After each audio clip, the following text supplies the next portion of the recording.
What's up, y'all? Mr. Steely Waits here from the training tank, and I got some interesting information for you guys. So, over the weekend, I've been reading into electromagnetic frequencies and how it impacts our body. Now, I was looking at a study, and it specifically analyzed how it interacts with our immune system, specifically our white blood cells, right?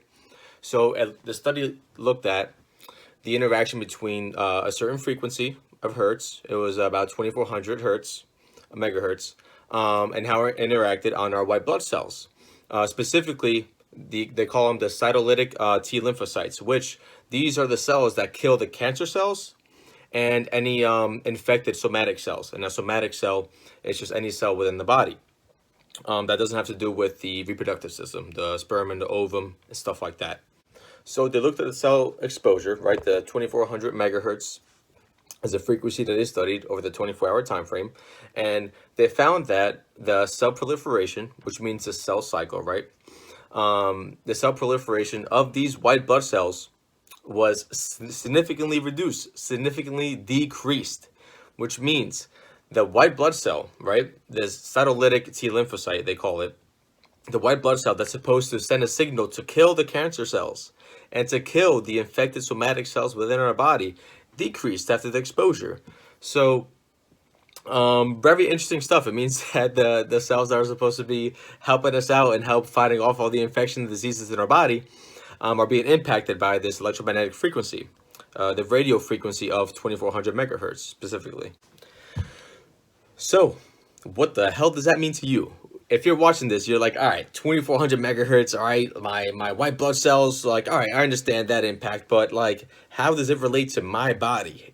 And, well, the answer is, who uses Bluetooth? Who uses Bluetooth? Every single person uses either wireless headphones or uses Bluetooth in a car, some form of Bluetooth and Wi-Fi. So the frequency for Bluetooth is about 2.4 gigahertz, which is it's the same as 2400 megahertz. It's the same exact number as in a study.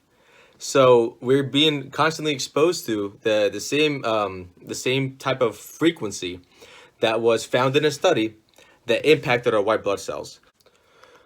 So yeah, just something for you guys to think about when you're putting your headphones on, those nice little Bluetooth headphones on, or you have your Roman on, right, and you're pinging signals out there.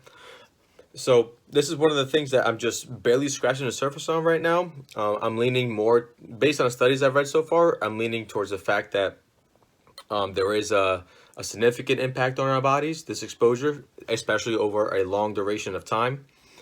So if you guys have any information for me, please feel free, slide into the DMs, slide into the comments, give me whatever you got.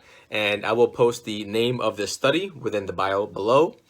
And that is it. Hopefully this made some sense to you guys, and hopefully you guys take away something out of this. That's it. This is Mr. Steely Waits, and I'm out.